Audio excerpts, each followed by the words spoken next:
저희는 북한에서 가서 재혼했는데 애들이 이 사람을 너무 좋아해 해가지고 거기서 좀 재혼해도 되겠다 이런 생각을 했었어요.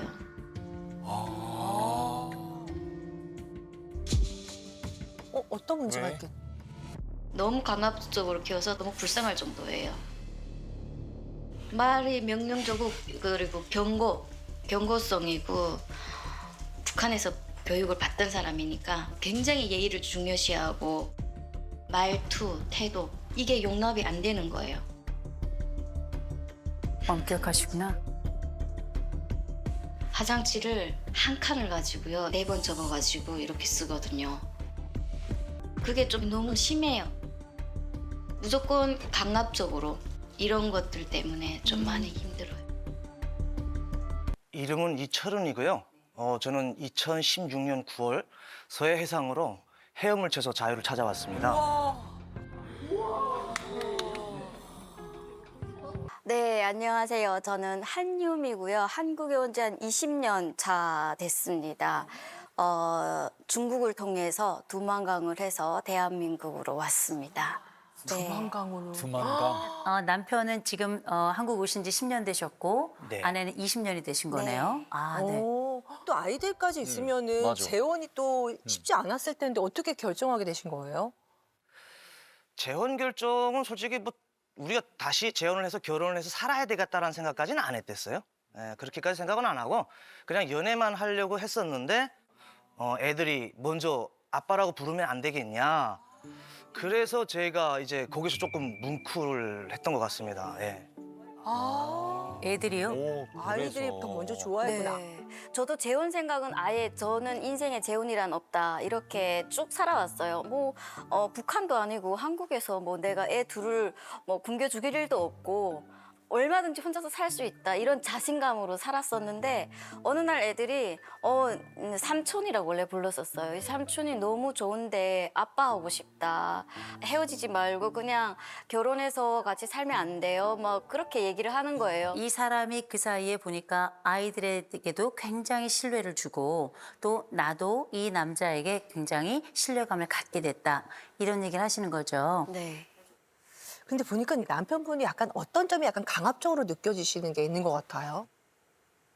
저희는 이분이 북한에서 교육을 체계적으로 받으신 분이에요. 그러니까 저는 북한에서 일반 인민이었고요. 네. 이 사람은 그 인민을 저는 좋게 얘기하고 싶지 않아서 착취를 해 먹었다라고 표현을 하고 싶은데 그러니까 보위부 출신이어서 상위에 있던 분이었어요. 엘리트라고 그렇죠. 얘기 될까요? 예. 그러다 보니까 저는 교육에 대해서 그냥 하고 싶으면 하고 싶은 거 얘기를 해 이렇게 하고 이 사람은 해야 된다. 이런 차이가 있어요. 그래서 공중도덕, 예의, 예절 이런 거에 대해서는 진짜 용납이 안 될 정도로 강압적이세요. 강압적이다. 너무 강압적인 게 일단은 식당에 갔는데 코를 풀 수도 있잖아요. 그럴 수 있죠. 그거도 코 풀면은 눈치를 줘요. 그럼 흘려야 돼요? 몰래 화장실을 가서 푼다든가 그런 식이어야 되고 그리고 저희 집은 기본적으로 모든 사람들이 남자건 여자건 화장실에서 앉아서 소변을 봐야 되거든요. 그리고 집에다가 심지어 A4 용지에 소변을 앉아서 쏘시오 이렇게 딱.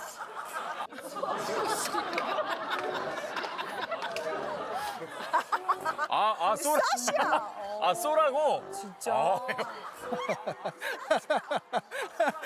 손님들이 저희 집에 오잖아요. 손님들도 마찬가지예요. 타이트하네. 네, 정말 그래요. 그 정도로 되게 예민해요. 아이들과의 관계는 괜찮으세요? 처음에는 솔직히 제가 앞에 나서서 애들을 훈육은 하진 않았어요. 왜냐면 애들에게도 이제 스며들 시간이 필요하기 때문에 제가 갑자기 들어온 아빠라고 하는 놈이 갑자기 지들을 욕하면은 상처받을 것 같아서 뒤에서 와이프한테 자꾸 욕하라고 그러니까 나쁜 사람이 된 거예요. 한마디로 말하면 와이프는. 근데 그 어느 정도 시간이 흐르다 나니 이제는 나도 아빠로서의 역할을 해야 되는데 그리고 또 시간이 흘러가지고 애들도 아빠의 말을 받아들일 준비가 되어 있기 때문에 저도 이제 요구를 하는 거죠. 요구를 하는 거죠. 그 우리 맞이한데도 이야기할 때 처음에는 조금 부정적이었어요. 솔직히. 되게 얘는 한국에서 태어나가지고 한국의 교육 시스템을 받으면서 자란 애기 때문에 아빠가 이야기하는 것 자체 처음엔 무슨 말인지 모르는 거예요. 아. 저 말이 뭐지? 하고 이렇게 멍 때리는 거예요. 그러면 그거를 보면 또 아빠로서는 또 기분이 없어요. 왜 빤히 쳐다보지? 이렇게 되는 거예요. 모르는데. 몰라서 그러는 건데 저는 그렇게 안 보이고 해보자는 건가? 네. 그럴 수 있지, 그럴 수 있어. 자, 그러면 그렇게 얘기를 했을 때 아내가 바로 들어와서 여보, 왜 그런 얘기를 해? 라고 얘기하나요? 좀 그것 때문에 저희도 트러블이 좀 있었던 것 같아요. 뭐 애한테 뭐 그렇게까지 해야 되느냐? 자기가 이야기하는 방식은 북한식이다. 되게 너무 강압적이고 위협적이다 애들한테. 그래서 이게 위협인가? 저는 그게 또 이해가 안 되는 거죠. 집에서 처음에 이제 집사람 만나서 이렇게 밥을 먹는데 애가 방구를 뿜어 웃기는 거예요. 그래서 그때 들은 게 엄마가 혼자 키워서 애들이 이렇게 웃는가? 아. 아니 집에서 방귀 끼지 어떻게? 북한에서는 이게 참 안 좋은 말인데 아빠 없이 자란 자식을 되게 홀대한다고 하나요? 예의 없다고 봐요. 그래서 그 집의 딸도 결혼하기 전에 아빠가 있었냐 없었냐를 많이 따져요. 네. 진짜. 그렇지 않으면 예의가 없다고 생각을 하는데 저는 그때 금방 왔으니까 그런 생각을 해요. 엄마가 혼자 키워서 이렇게 애가 예의가 없는가? 그 생각이 들면서 이제 그래서 그런 거를 차츰차츰 좀 알려주고 싶었던 것도 있고 그리고 그 아이들이 예의를 갖추지 않아, 범절을 몰라. 그러면 얘들에게 무슨 일이 생길까요? 사실은 조금 상처될 수 있는 말인데 그렇게 되면 뭐 인간 쓰레기다 뭐 이렇게 얘기를 하니까 아. 네 그러니까 무조건 해야 돼 사춘기 뭐 사춘기가 뭔 상관이야 사춘기가 아빠도 사춘기 때 아버지 권총에 좀 맞아 죽을 뻔했는데 뭐 말로는 저희 아버지가 되게 좀 엄했어요. 그 훈육을 일반 집보다 더 세게 한 것 같아요. 근데 어쨌든 저도 한 20살 돼서 저희 아버지를 너무 사랑하기 시작을 했거든요. 총을 갖다 댔든 저를 때렸든 아버지의 이런 훈육 방식이 있었기 때문에 아버지가 나를 이렇게 통제했기 때문에 오늘날에 내가 있다라는 생각을 하게 되더라고요. 그렇죠. 저는 이런 말씀 드려요. 남편, 아버지가 총구를 겨누고 내 아이들에게도 굉장히 엄격하게 했던 걸 우리가 세대 외상전이라고 불러요. 내 아버지가 나에게 했던 그게 나에게는 외상이었어. 근데 이게 나중에 보니까 괜찮았어? 그러면 내가 또 내 아이들에게 그 결과를 보고 외상의 형태를 가진 비슷한 것을 하게 되는 것. 이게 일명 세대 외상전이라고 부르는 건데 근데 제가 궁금한 건 혹시 그 아이들에게도 이런 강압을 넘어서 폭력적인 일이 있기도 했나요? 제가 폭력을 했으면 이 자리 못 나오겠죠. 예, 단지 제가 하나만은 폭력만은 쓰지 말자. 왜냐면 교육이 무조건 때려야 된다는 방식만은 제가 옳지 않다는 걸 알기 때문에 때리진 않는데 대신에 이제 조금 눈으로는 좀 많이 욕합니다. 눈으로. 예, 눈으로 이렇게 좀 가로떴다 세로떴다 하면서 이런 걸로 좀 많이 대신에. 제일 많이 하는 단어가 있어요. 지켜보고 있어. 예. 지켜보고 있어. 우리 아들이 제 눈을 되게 무서워해요. 제가 어떤 눈인지는 잘 모르겠지만 이렇게 한번 훑으면은 쏙 이렇게 내려요. 내 눈이 우리 아들한테 이제 그 트라우마로 남을까 솔직히 무섭거든요. 예. 그래서 요즘은 조금 그거를 안 하려고 그러긴 그러는데 근데 이게 남아있는 저한테 붙어있는 이 습관적인 길이라서 네, 그게 안 고쳐지죠. 네. 아니 그러면은 남편분께서 강압적인 훈육을 한다고 이제 말씀을 하셨잖아요. 그럼 아내분께서는 좀 뭔가 좀 유하게 좀 이렇게 허용적인 훈육을 하고 싶으신 거예요? 왜 그러냐면요. 첫째 때 제가 엄청나게 강압적으로 했었어요. 첫째 아이를. 엄하게 하셨구나. 엄하게. 예, 예. 이 시기에 애가 젓가락질 못하고 물컵 사용을 제대로 못하면은 정말 손을 젓가락으로 때릴 정도로 그렇게 하면 정말 강압적으로 했었어요. 아, 진짜 엄하셨네. 오. 그렇다 보니까 너무 후회가 되는 거예요. 그 첫째한테 막 미안한 마음도 들고. 네, 그래서 셋째는 조금 못할 수도 있지 이런 것도 들고 허용적으로 키우고 싶은 것 때문에 좀 갈등이 좀 있어요. 네. 제가 보니까 이 남편이 가장으로서의 무게 또 가부장으로서의 그림 같은 게 있는 것 같은데 이게 아이들에게 한정될 가능성은 대단히 낮아요. 혹시 아내에게도 이렇게 지켜보고 있어 라고도 하시나요? 아, 와이프한테는 그러지. 뭐. 그런다고? 그치. 아니, 그렇게 지켜보고 있어 하고 와이프한테는 그러지 않죠? 뭐, 지켜보고 있다고는 하지 않고요. 그렇죠. 요즘에 참 마음에 안 든다. 마음에 안 든다. 나 그게 이게 듣기 뭐죠? 싫어. 뭐야? 네. 뭐 상사야? 저희 남편은 주로 하는 게 지시, 지시, 그다음에 명령. 명령.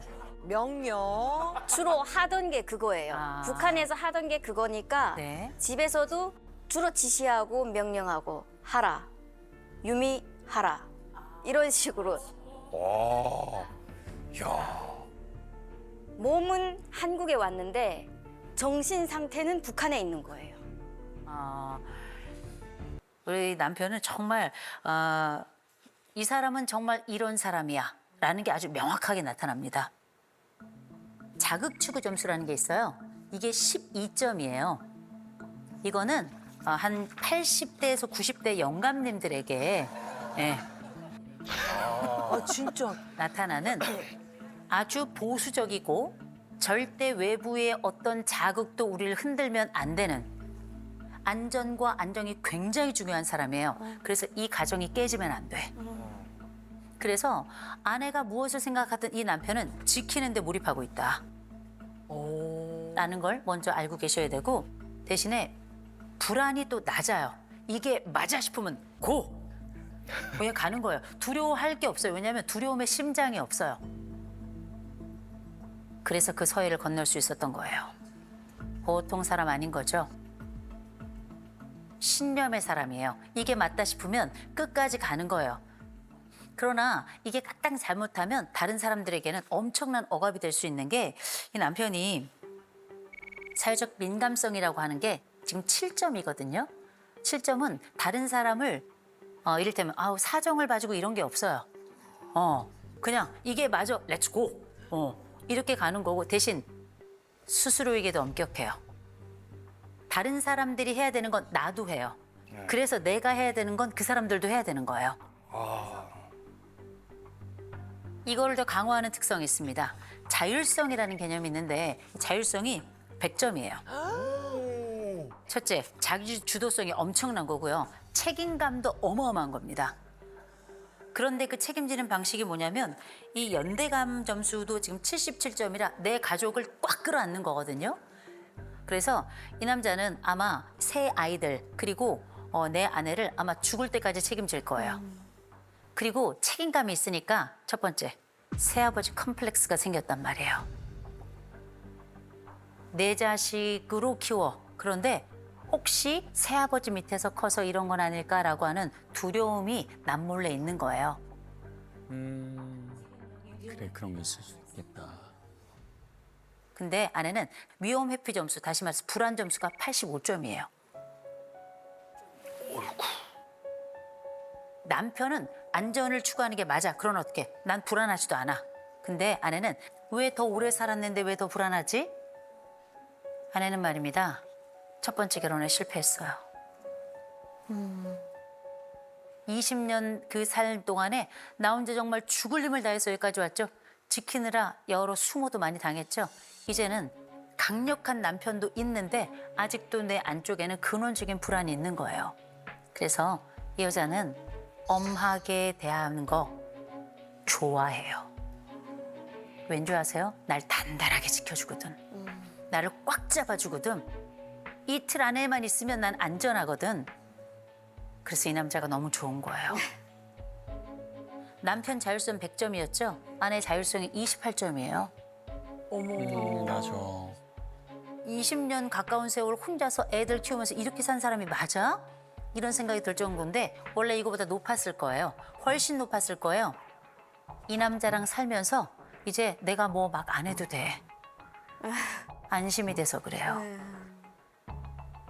우리가 먼저 생각해야 될 것. 이런 것들이 지금 우리 가정생활에 무슨 영향을 미치는가?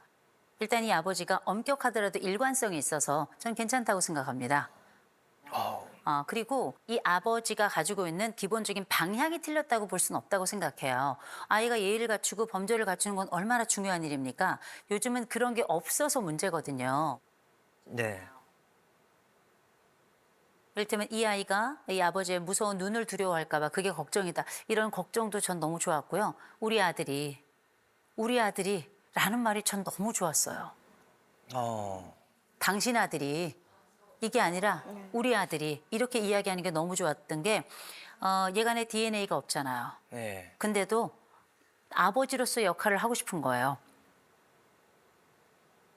그리고 이 아버지에겐 이런 마음도 있을 겁니다. 혹시 내가 애들이 삐뚤어져 나가면 새아버지 때문인가? 사랑도 있지만 불안도 있는.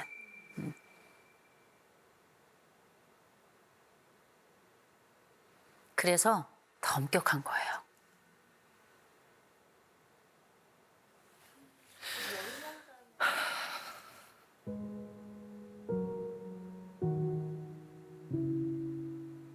가끔 그렇게 좀 저도 혼자서 이렇게 운전해서 다니면 그런 생각을 하거든요.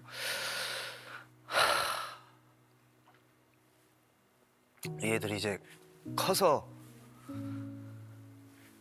내가 그 했던 훈육이라든지 이런 방식들을 좋아할지 아니면 나빠할지